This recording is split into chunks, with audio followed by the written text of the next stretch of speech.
حضرت عیسیٰ کے انتقال کے بعد کچھ لوگ لفظ انتقال استعمال کرتے ہیں حضرت عیسیٰ کے بارے، کچھ لوگ ارتفاع استعمال کرتے ہیں۔ ارتفاع کا مطلب ہوتا ہے کسی چیز کو اٹھانا۔ چونکہ میں اس لیے کر رہا ہوں بات ارتفاع کا لفظ، کیونکہ اصل میں ہوا یہ ہے نا کہ وہ جو یہودی علماء تھے نا، ان کے نزدیک تو حضرت عیسیٰ کو سولی پر لٹکایا گیا ان کے سامنے، لیکن قرآن کہہ رہا ہے کہ ہم نے عیسیٰ کو اٹھا لیا تھا۔ تو اس وجہ سے حضرت عیسیٰ کے بعض لوگ انتقال کا لفظ استعمال کرتے ہیں، بعض لوگ ارتفاع کا لفظ استعمال کرتے ہیں، لیکن بہرحال دونوں میں کوئی بھی لفظ استعمال کر دیا جائے اس میں حرج کوئی نہیں ہے۔ بہرحال چلو جی بات آگے شروع کرتے ہیں کہ حضرت عیسیٰ کے ارتفاع کے بعد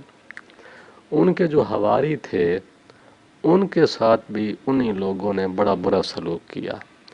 کیونکہ اصل میں جو اس زمانے کے حضرت عیسیٰ کے دور کے جو اکثریت جو اہل علم لوگ تھے، جو کہ مختلف ان کی عبادت گاہوں کے متولی تھے۔ آج کے دور میں اگر سادہ لفظ استعمال کی جائے تو جیسے بازاری لوگ ہوتے ہیں، کچھ عالم اللہ تعالیٰ سے ڈرنے والے ہوتے ہیں، لیکن کچھ عالم بن کے دنیا کے پیچھے بھاگ جاتے ہیں، تو وہ اکثریت تعداد تھی ان کی، وہی مخالف ہوئے تھے حضرت عیسیٰ کے، اور انہوں نے ایک مشترکہ فتویٰ جاری کیا تھا کہ ہمارے نزدیک یہ ایک باغی ہے اور اس کی سزا سولی ہے۔ تو ان کے اس فتوے پر بادشاہ نے عمل کیا اور حضرت عیسیٰ کو سولی پر لٹکا دیا۔ تو اس کے بعد جو حضرت عیسیٰ کے ساتھ قریبی بندے تھے ان کی تعداد 12 بتائی جاتی ہے۔ ان کو کہتے ہیں کہ یہ حضرت عیسیٰ کے 12 حواری تھے، اور وہ بیچارے سارے غریب طبقے کے لوگ تھے، ان میں کوئی بڑا امیر یا کوئی مالدار آدمی کوئی بھی نہیں تھا،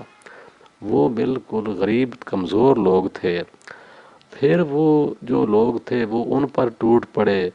ان کو زد و کوب کرتے، ان بیچاروں کو پکڑ کر دھوپ میں لٹا دیتے، ان کو طرح طرح کی تکلیفیں دیتے، اور اس کے پیچھے ان یہودی علماء کی پیچھے سرپرستی ہوتی، وہ کہتے کہ ان کے ساتھ ایسے کرو ویسے کرو، کیونکہ وہ سمجھتے تھے کہ اس عیسیٰ کے آنے سے لوگوں کی نظر میں ہماری عزت کم ہو رہی ہے، تو حسد کی وجہ سے انہوں نے عیسیٰ کے ساتھ بھی یہ کیا اور ان حواریوں کے ساتھ بھی۔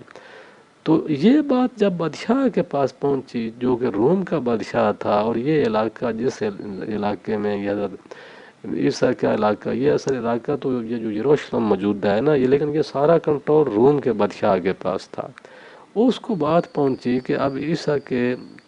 ارتفاع کے بعد اب لوگ اس کے جو باقی 10-12 لوگ اس کی تعلیمات پر عمل کرنے والے ہیں، ان کو لوگ بہت زیادہ ستا رہے ہیں۔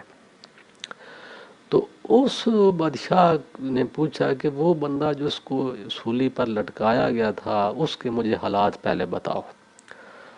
اس کو یہ بتایا گیا کہ وہ بندہ اللہ کا پیغمبر تھا، وہ کہتا تھا کہ میں اللہ کا پیغمبر ہوں، اور وہ بندہ بہت کمالات دکھاتا تھا، بہت معجزے دکھاتا تھا، اور وہ عجیب و غریب چیزیں دکھاتا تھا۔ لوگوں نے بتایا اس کو کہ وہ قبر کے پر کھڑے ہو کر کہتا کہ اللہ کے حکم سے زندہ ہو جاؤ، تو مردہ جو تھا وہ زندہ ہو کر اس سے باتیں کرتا، اور بیمار آدمی کے اگر چہرے پر ہاتھ پھیر دیتا تو وہ صحت مند ہو جاتا، اور اگر مٹی کے پرندے بناتا تو ان پہ پھونک مار دیتا تو وہ اڑنے لگ جاتے۔ یہ باتیں سن کر وہ بادشاہ بڑا متاثر ہوا، تو اس نے کہا، اس نے پھر اپنی فوج بھیجی، اس نے اپنی فوج بھیج کے وہ جو حضرت عیسیٰ کے 12 حواری تھے وہ ان کے چنگل سے ان کو آزاد کرایا اور اپنے دربار میں لے آئے۔ وہ بادشاہ نے کہا کہ وہ جو اس کے 12 حواری باقی موجود ہیں ان کو تکلیف نہ دو، وہ انہوں نے قید کر کے ان سے وہ بیچاروں کو ان سے نوکروں کا کام لینے لگ گئے تھے نا بعد میں، تو بادشاہ نے ان 12 حواریوں کو اپنے ساتھ لایا، ان کی خدمت کی، اور ان سے پھر حضرت عیسیٰ کی زندگی کے حالات پوچھے۔ انہوں نے پوری تفصیل بتائی، حضرت عیسیٰ کے حالات بتائے، کیونکہ وہ بہت زیادہ ساتھ رہنے والے لوگ تھے، تو وہ کچھ دن مختلف باتیں سنتا رہا۔ اس کے بعد اس نے کہا کہ میرے نزدیک وہ بندہ ٹھیک تھا، وہ اللہ کا پیغمبر تھا، اور اس کی اپنا مذہب جو تھا وہ ستاروں کی پوجا کرتا تھا، جو اس زمانے میں روم کا بادشاہ تھا۔ لیکن ان حواریوں کی تبلیغ سمجھیں، اس کی وجہ سے اس نے پھر عیسائیت قبول کر لی،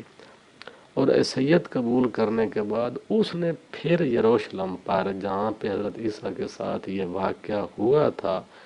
اس نے پھر چڑھائی کر دی، اور جو اہم کردار تھے حضرت عیسیٰ کو سولی پر چڑھانے میں، جن لوگوں کا اہم کردار تھا، اس نے وہ سارے لوگوں کو قتل کر دیا۔ تو اس طرح اللہ تعالیٰ نے انتقام دیا حضرت عیسیٰ کو۔